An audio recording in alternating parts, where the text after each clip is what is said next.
So ladies and gentlemen, we are the consulting team of Nankai University from China. I'm the Captain Eric. It's our honor to introduce the ME strategy.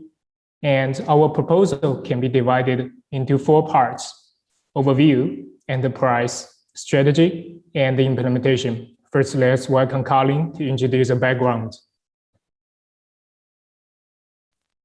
Thanks for Eric's introduction. I'm Colin, and I'm going to share you the overview of this case and analysis about FEA. First of all, let's take a look at the social situation. At the beginning of 2020, there are nearly 400,000 foreign domestic workers out of a population of more than 7 million in Hong Kong. And the government predicts that the number of domestic workers in Hong Kong will increase to 600,000 by 2047. Since most domestic workers are poor and do not speak the local language, they are extremely vulnerable to exploitation.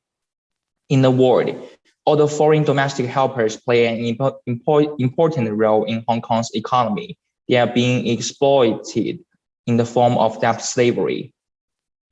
Then comes the introduction of the industry's problems.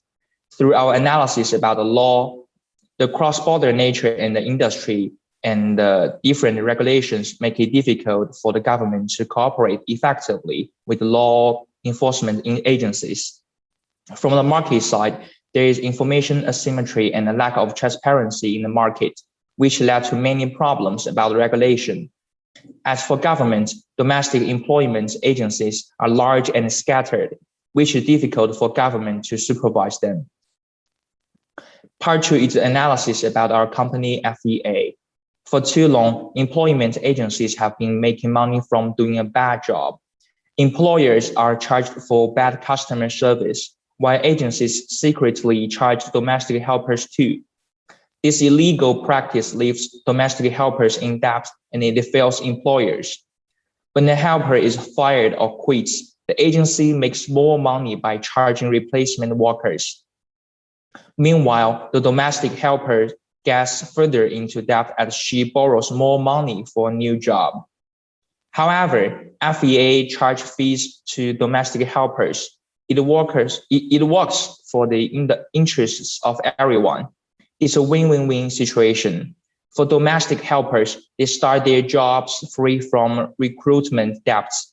Employers benefit because FEA only place helpers who are a good match for their family. And Hong Kong benefits because FEA are setting a new standard of professionalism for all employment agencies. From this case, we can know this company have some targets. We use 4 how questions to conclude them. They want to know how to make a scalable model to accelerate its expansion and increase its impact, and how to reach both employers and domestic workers in equal measure and inspire both sides to use its services. Besides that, they are trying to build a more mature pricing system, shared a sense of responsibility and passion about the agency's mission with their staff. In the following part, Eric and Susan will show our strategies to you. That's my part. Thank you. Thanks, Colin. Now it's time for Eric and me to introduce you our strategy. As mentioned by Colin, Fair Employment Agency has promising goals about foreign domestic worker market. It has created a fair recruitment model, but that's not enough. For one thing, it's unclear that how workers efficiently match employers. For another, such a model still leaves the fundamental problem unsolved, which is the inequality of social status. You know, the unfair treatment to foreign domestic workers is just the superficial phenomenon. If people don't change their thought about inequality, the situation cannot be overturned. So we provide a mini strategy for FEA based on human equality. The core of our strategy is the 3 stages of the matching process, which are before, during, and after. We underline the equality issue throughout our strategy. Before the matching process, FEA first should collect the data from both employers and workers. Both need to provide some basic information. For employers, they need to show their family structure, address, salary, and so on. For workers, besides their personal background, they have to point out their working experience and a target salary. All of the information provided by both will be audited by FEA later. Then, new workers are required to receive training in local cooperative training center, such as Fair Training Center. They will be ranked at the junior level if they pass the test in the end. Experienced workers are also required to take skill tests in those organizations. If they pass, they will be ranked at senior level. I have to point out that FBA pays training or assessing and doesn't charge those workers. This pattern distinguishes FBA from other employment agencies which require workers to repay the fee with their wages. In addition, both groups are asked to label themselves in their profile pages. The labels include their ability, characteristics, and experience. The service structure also needs upgrade. In the past, FEA also provides standard service aiming at the middle market. Now, we suggest that they should keep this part and add premium service to people with higher requests. This service targets at high-income groups who want experienced workers with good reputation and some special abilities, such as speaking English fluently. Both standard and premium services are long-term. Also, new types of service are demanding. For instance, families with limited budget may need hourly employees with temporary contracts. After those preparations, FBA can truly provide efficient matching for employers. Here are two example website pages of the process. At the beginning, employers set their demands by choosing relative labels. They can freely change those labels during searching. Then, workers conform the two labels are shown on the website with necessary information and their photos. Employers can click to view more details about them, and more private information such as family background will not be presented. If one employer wants to learn more about the worker, he or she has to appoint an interview with the worker. At the same time, the worker will receive simple introduction of the employer and the requests. No more detailed information will be leaked in order to protect the privacies of both. The interview is not just a place for employers and workers to meet each other. Instead, a staff from FEA will be present to control the interview. The staff will make sure that both employers and workers understand the requirements from the others and are willing to comply with the contracts. Moreover, the staff should emphasize the legal rights of both. To be specific, workers can ask for protect if they have been violated, and employers will face serious punishment with permanent prohibition of hiring foreign domestic workers. Also, if workers fail to fulfill their duties, they could be fired before the original ending date with no compensation and even be degraded. In the end, the staff will ask whether both accept the contract.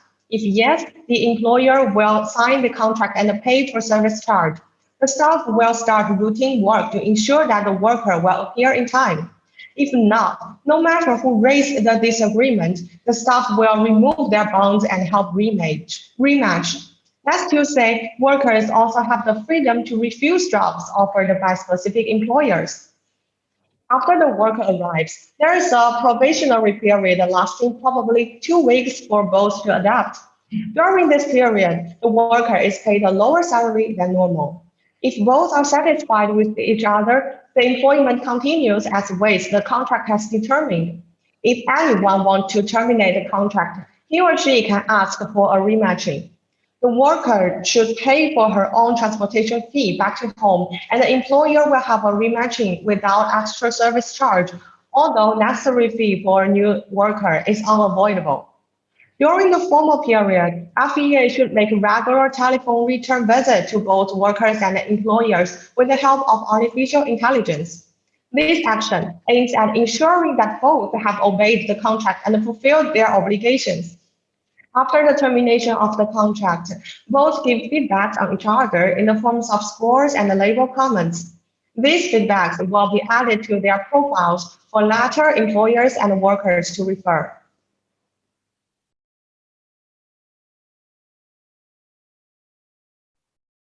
Thanks, Susan. And like what she has mentioned, behind the unfair employment of foreign domestic workers is unfair social status. Also, as what is said in the case, so foreign domestic workers have contributed at least $12.6 billion to the economic development of Hong Kong every year. They have made such a great contribution to Hong Kong. However, I think they may not get the corresponding respect. Such unfairness might be common. They have difficulty getting integrated into society and are not recognized by society. Therefore, I think we should make use of our platform to do something to improve the current situation. I know it's hard, but somebody had to start, little by little.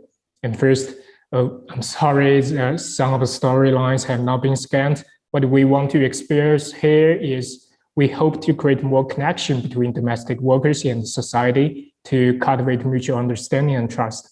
We hope to start with the staff of the agency to take our staff as an organizer to arrange gatherings or parties with domestic workers from time to time, maybe every month. And in this way, we hope that on the one hand, we can cultivate more sense of purpose and responsibility among our staff and allow them to have more understanding of foreign domestic workers instead of just working for wages. On the other hand, which is more important, is to encourage foreign domestic workers to communicate more with the outside world so that we can understand their feelings and their needs. Based on that, we can't just leave them confined to their country. And in the next step, based on that, we expect many other social members can participate in this process. We believe this, that as long as we can create a bridge of communication through our platform, foreign domestic workers can speak for their rights and interests and let them know that they can sit on the table and communicate with local people equally, rather than inferior to somebody. And in addition to create such an opportunity to encourage them to speak for themselves, we also want to be able to speak for them, as we said in the matching part, unlike other unethical agencies, only paying attention to the profits brought during the matching process. We have created a system with information provision and feedback before and after the matching. Through this kind of traceable system, we hope to make use of the data, information, and experience we accumulated in this process to lead a targeted research on the situation of foreign domestic workers with the government schools and other institutions. Foreign domestic workers can probably obtain more social identity once the real situation of this group can be understood by society. And I believe this is an excellent way to maximize the use of our platform to create the equality of foreign domestic workers under the premise of the system mentioned above. And finally, in the long run, I would like to talk about our future expansion direction from the perspective of service types and markets. First of all, in terms of range of service, we hope to pilot some new types of service, as casual works, or we say hourly works in Hong Kong, so that those who are in the gap of long-term work can match work and earn a kind of temporary income in some certain industry like restaurant or hotel. And moreover, we hope to take Taiwan as the next target of market expansion. And many foreign domestic workers have been introduced in Taiwan, and also Taiwan's aging problem is very serious. I believe that the demand for foreign domestic workers will increase in the future. If there is no intervention from institutions like us, Taiwan will also face a very serious employment inequality and forced labor. And that's what I want to talk about. Next, let's welcome Ray to introduce a part of implementation. All right, thanks, Eric. Now let's come to risk and mitigation. Basically, the information asymmetry faced by the employers and workers separately are the two major risks. For the employers, they might find the workers having inconsistent performance during and after the probation. But to deal with that, we apply our feedback system, and if the result to be true, we will degrade his or her level. And for the workers, it's possible that their employers might be an abuser. But to deal with that risk, we will teach them how to protect themselves and preserve evidence of abuse, and we will cover it with insurance, and we will also provide legal aid for workers if needed. Now comes to the finance part. So first, I will talk about how we plan to implement our tiered pricing structure in the future, starting 2021. All right, first, let's take a look at Hong Kong's household distribution of the income, which is the left chart. So initially, the household that we cover are the middle income family above, the zone in black in the chart. Now we plan to design a tiered pricing structure based on the distribution, which in the form in the right. And for the high income household, 20,000 Hong Kong dollar service fee account for 10% of our clients. Middle income household, 10,000 Hong Kong dollar service fee account for 80% of our clients. And for the lower income household, 500 Hong Kong dollars account for 10% of our clients. So therefore, as our services are friendly to low income, the customer base can expand, and which is the red zone, increase our impact. But we are not making price discrimination.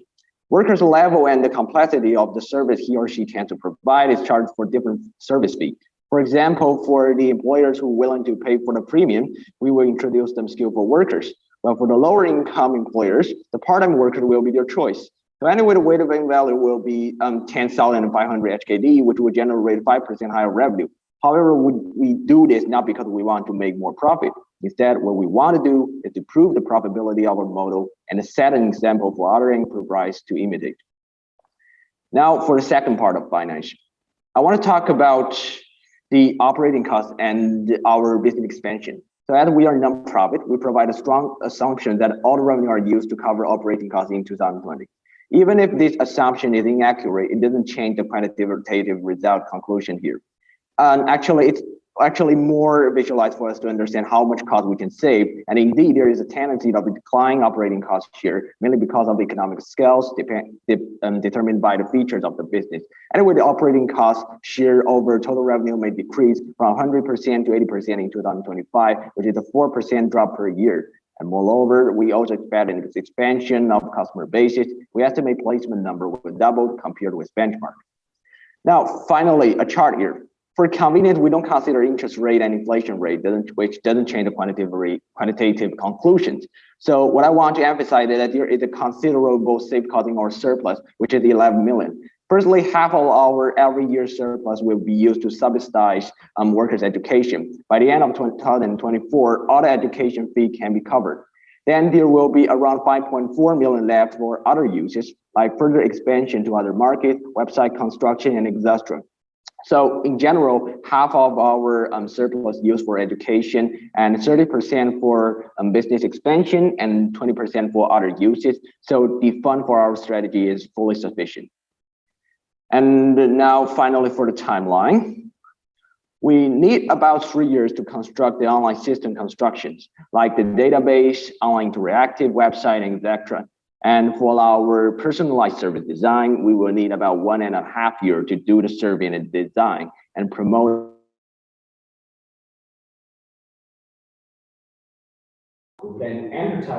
Sorry? I can't hear you. Sorry, there may be some technical problem.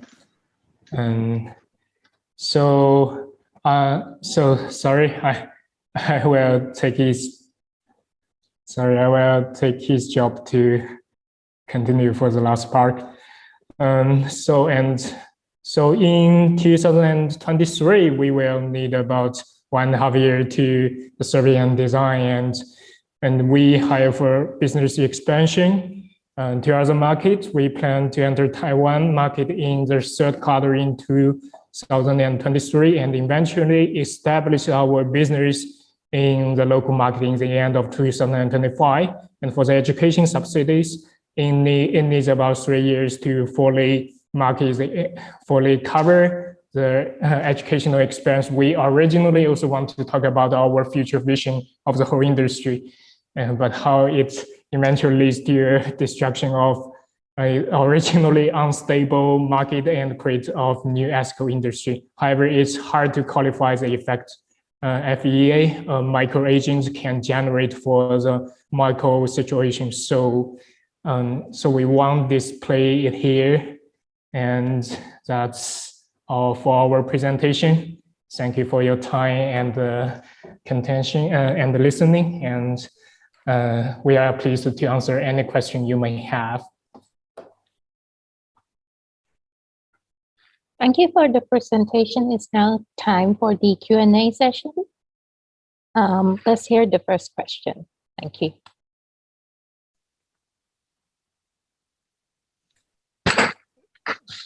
Good morning, and thank you for your presentation. One quick question from me at this stage. What other strategies did you consider and that you discounted, and why?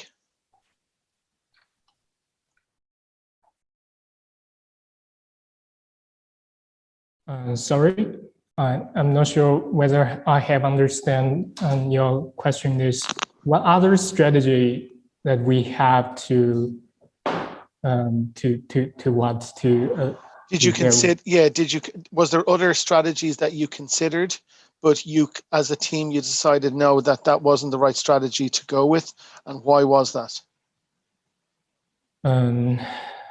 Well, I mean, let me see.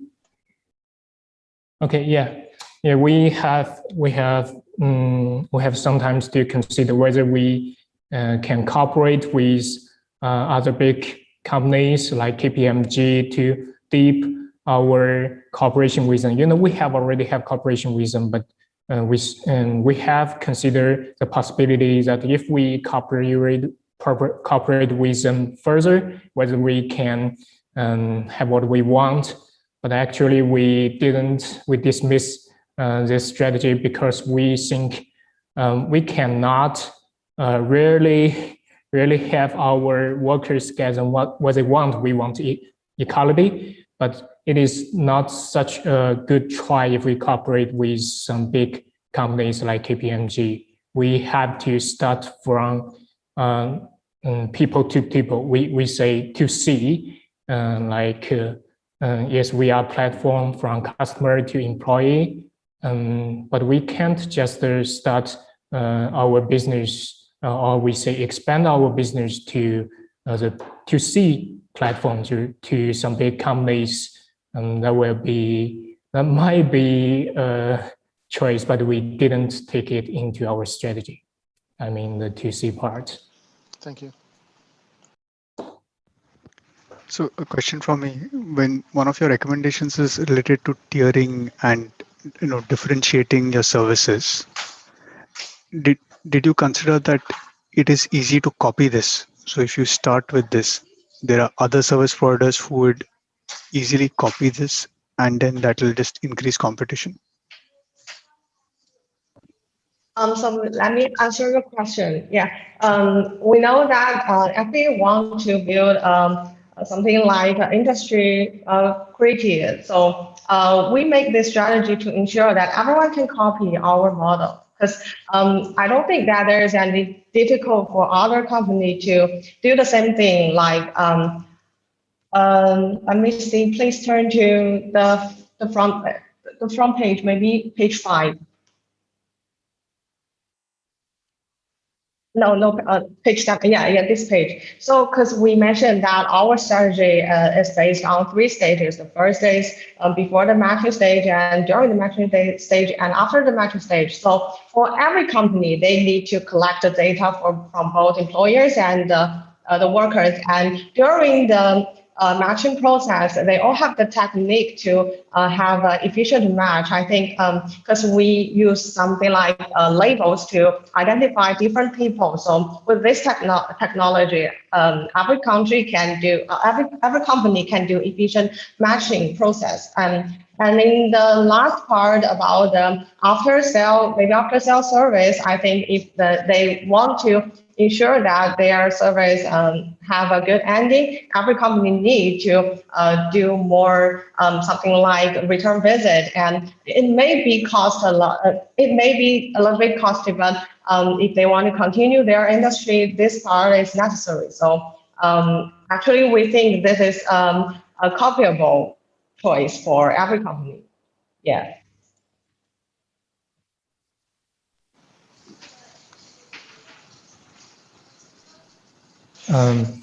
Well, actually, I think you asked a question about competence. So, so in the market, we already have a lot of agencies. They are unethical.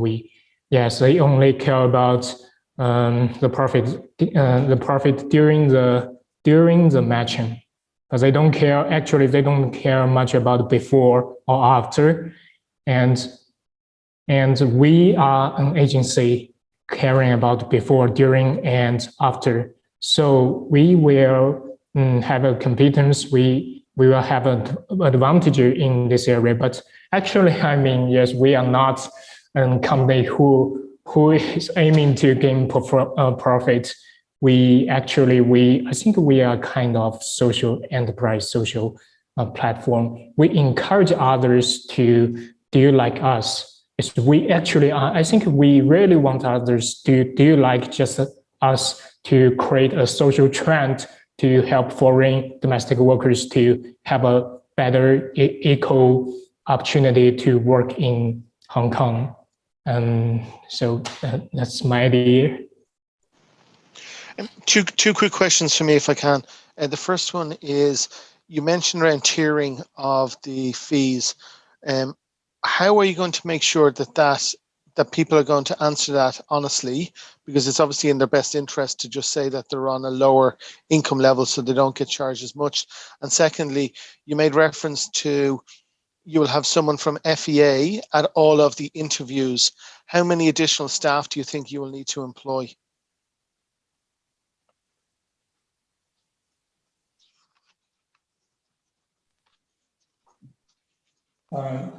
So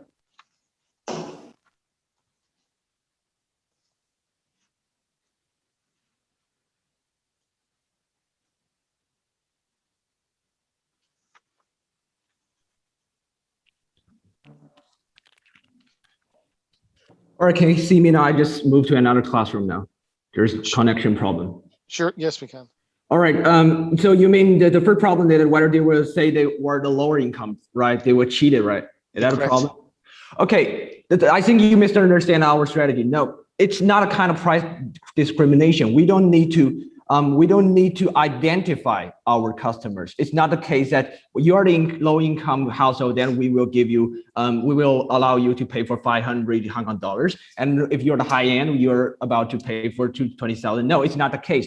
Instead, it's depending on how much they're willing to pay. The higher pay, the better service they will get. For example, for the rich guys, they may probably want someone who can do the most laborious work and they're most skillful. And so if they want the best service, then they are willing to pay for the highest price. And for someone who is looking for part-time job, the fee for this matching and searching is relatively low. So we will charge relatively lower price for them. So we do not need to identify our customers.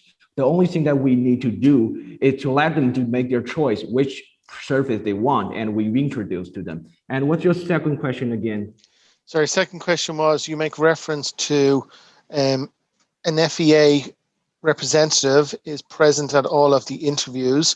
So I want to understand, okay, did you feel that you would need to significantly increase the number of employees? And if so, do you have an idea? No, it's accounted in, we take into that into account of the operating cost. Though the increase is not something that is just a natural process. We take it into the consideration of that. So it's covering in the bar part, in the red zone part, I think. So we do not further make more segmentation there. We just simply absorb it into that part. Yeah. Thank you. Because I had a related question where you spoke about, sorry, we had a related question, so I'm just interrupting. Sure. Because my question was also related to incremental cost and stuff, where you spoke about creating social gatherings in your equality play, right? So which page? Equality is a very strong fundamental basis that you spoke about, but they also a reference to creating social gatherings and more interaction. Would you have more staff or more cost related to that? Sorry, I don't think I really understand what you're talking about. Can you state it? Yeah, if you flip back a few slides, there's a question. There's a section where you spoke about equality and organizing social events. Yeah, just you just come down. Yeah, next slide. Wait. Next slide, please. Please wait for a moment.